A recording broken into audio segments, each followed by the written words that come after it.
ஒரு கிராமத்தில் அருண் என்ற சிறுவன் இருந்தான். அவன் சாதாரண குடும்பத்தில் பிறந்தவன். அவன் தந்தை ஒரு விவசாயி. தினமும் அதிகாலையில் எழுந்து கடுமையாக உழைப்பார். ஆனால் குடும்பத்தின் நிலைமை நல்லதல்ல. கண்டிப்பாக வரும். அருண் பள்ளியில் மிகவும் புத்திசாலி. ஆனாலும் பல மாணவர்களுக்குப் போலவே அவனிடம் புத்தகங்கள், சிறந்த ஆடைகள், தனி ஆசிரியர் உதவி போன்ற வசதிகள் எதுவும் இல்லை.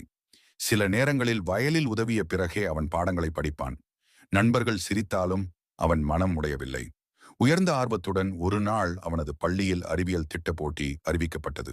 வெற்றி பெறும் மாணவருக்கு நகரில் உள்ள பெரிய கல்லூரியில் முழு கல்வி உதவித்தொகை வழங்கப்படும் என்று கூறப்பட்டது.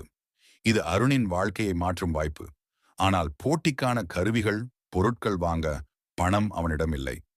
முதலில் அவன் மனம் உடைந்தான். மெதுவான உணர்ச்சி குரலில் தந்தையின் வார்த்தைகள், மகனே, நம்மிடம் பணம் இல்லை என்றாலும் உழைப்பதற்கான மனசு இருக்கிறது. உழைத்தால் உன்னை யாரும் தடுக்க முடியாது. வெற்றிகரமாக உழைக்கும் சத்தம் போன்ற உணர்வுடன் இந்த வார்த்தைகள் அவனுக்கு வலிமை தந்தது.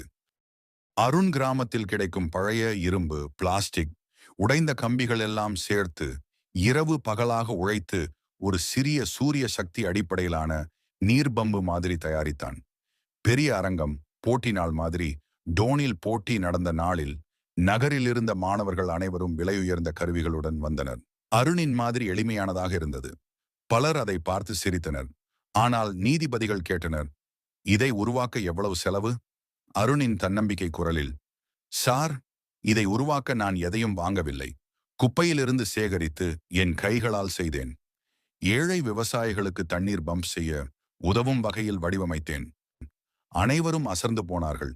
அவரது கண்டுபிடிப்பு எளிமையானதாக இருந்தாலும் மிகவும் பயனுள்ளதாக இருந்தது. இறுதியில் அருண் முதலிடம் பெற்று கல்வி உதவித் தொகையை வென்றான். முடிவு மெதுவாக ஆழமான குரலில் அவன் உழைப்பின் பலன் அவனை வெற்றியாளனாக்கியது. கிராமத்தில் உள்ள அனைவரும் உணர்ந்தனர்.